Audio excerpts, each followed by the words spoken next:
Ô Panzi, falamos muito de questões técnicas, das escolhas do Ancelotti no pré-jogo, como elas funcionariam com o Matheus Cunha jogando, com o Rafinha de volta, com o Martinelli entre os titulares, mas chamou a atenção o volume de jogo do Brasil e a briga dos caras, né, Edu? A competitividade, né, cara? A seleção brasileira tem talento, a gente sabe que tem. Tem fora de série? Não.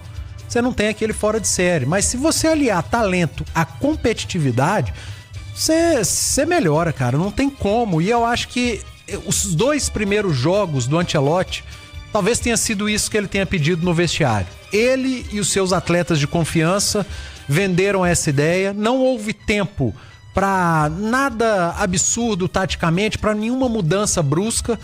Mas, para você ter uma mudança de mentalidade, acho que uma semana e meia de convivência já é suficiente. E eu consegui observar isso nesses 2 jogos da seleção brasileira. A turma entendendo ou voltando a entender, né? A importância de vestir a camisa amarela, o que é jogar pela seleção brasileira. E talvez agora, Cirilo, o grupo, né? Porque eu acho que isso conta. O grupo olhou pro treinador e falou: esse aí vai até o final. Porque te passava segurança o Diniz? 0. O Dorival? 0. O Ancelotti te passa? Com toda certeza. Então eu acho que os caras olharam pro Ancelotti e falou: esse aí vai ser o treinador da Copa. Esse aí eu vou ter que deixar tudo em campo por ele. Esse eu vou ter que jogar por ele. Porque eu não tô dizendo que eles não jogavam pelo Diniz, que eles não jogavam pelo Dorival. Mas os caras olham pra cima quando vê o Ancelotti, né, cara? Mas a gente não tinha confiança nos dois. A imprensa, o torcedor olhava pro Diniz e pro Dorival e falava: olha ali a tartaruga em cima da árvore, olha ali o elefante na árvore. A gente olha pro Ancelotti e fala: esse aí vai. Esse é técnico de seleção. E nunca foi na carreira, né? Mas agora é. Esse tem nível de seleção brasileira.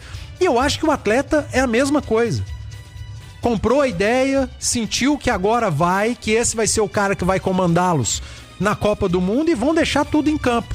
Se é certo ou errado o que os atletas fizeram, e se realmente foi isso, a gente não tem como cravar, mas é a impressão que me passa.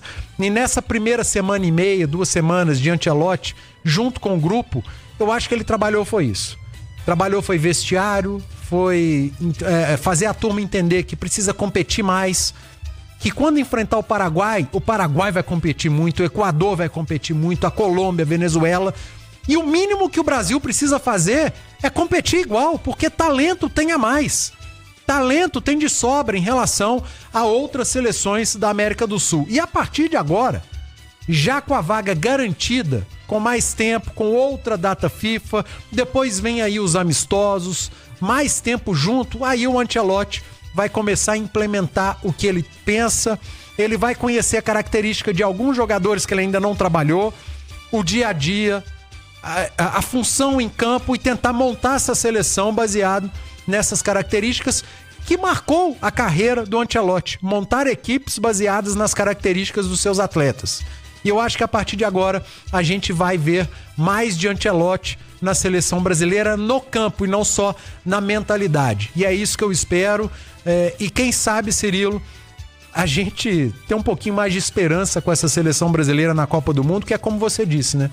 Agora a gente tem um ano para diminuir distância em relação à França, à Argentina, à Espanha, que para mim são as principais seleções mundiais hoje. França, Argentina, Espanha. Portugal me chama muita atenção também. Portugal, que o que fez nessa Nations League, né? Tem muito jogador bom, muito bom jogador. E tem um cara que tem esse tipo de mentalidade, que não desiste.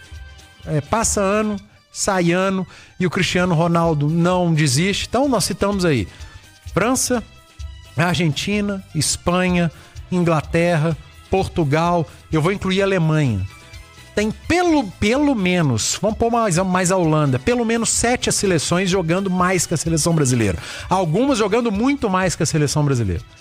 Então a gente tem um longo caminho a percorrer nos próximos 11 meses, 12 meses, para chegarmos na Copa do Mundo um pouquinho mais perto dessas seleções. E se você chegar e se aproximar dessas seleções, ainda que não jogue no nível, aí, meu amigo, é Copa do Mundo. Aí é um jogo.